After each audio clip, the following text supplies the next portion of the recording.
আসসালামু আলাইকুম। পড়াশোনার টেবিল বা কাজ করার ডেস্কের সৌন্দর্য বাড়াতে আমরা পেন হোল্ডার ব্যবহার করে থাকি। নিজের জন্য বা কাউকে উপহার দেওয়ার জন্য এরকম একটি পেন হোল্ডার হতে পারে বেস্ট একটি অপশন। ঘরে পড়ে থাকা ফেলনা, টিস্যু পেপার, রোলার আর সামান্য কিছু রঙিন কাগজ দিয়ে কিভাবে এই চমৎকার পেন হোল্ডারটি তৈরি করলাম, আজ সেটা আপনাদের সাথে শেয়ার করব।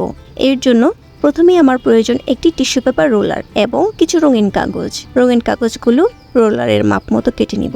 পেন হোল্ডারটিতে 3টি রঙের কাগজ দিচ্ছি। নিচে সবুজ, যা গাছের রং, উপরের অংশে নীল, যা আকাশের রং, এবং মাঝখানে হলুদ, যা রৌদ্রোজ্জ্বল দিনের রং। এবার কাগজগুলো গ্লু দিয়ে লাগিয়ে দিব।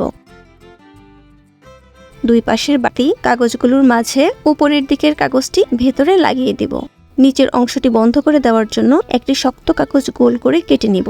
এখন নিচের বাড়তি অংশের শক্ত কাগজটি জোড়া লাগিয়ে দিব। রোলারের ভেতরের অংশটিতে আরেকটি কাগজ মুড়িয়ে নিব। এবার কিছু গোলাপি কাগজ চিকন করে লম্বাভাবে কেটে নিব। এভাবে গ্লু দিয়ে ভাঁজ করে করে একটি ফুলের পাপড়ির আকৃতি দিব।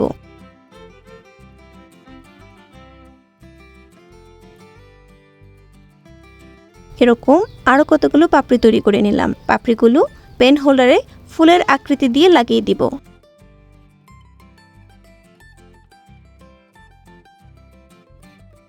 একই নিয়মে একটি পাতা এবং ডালও বানিয়ে নিব এবং গ্লু দিয়ে পেন হোল্ডারে লাগিয়ে দিব।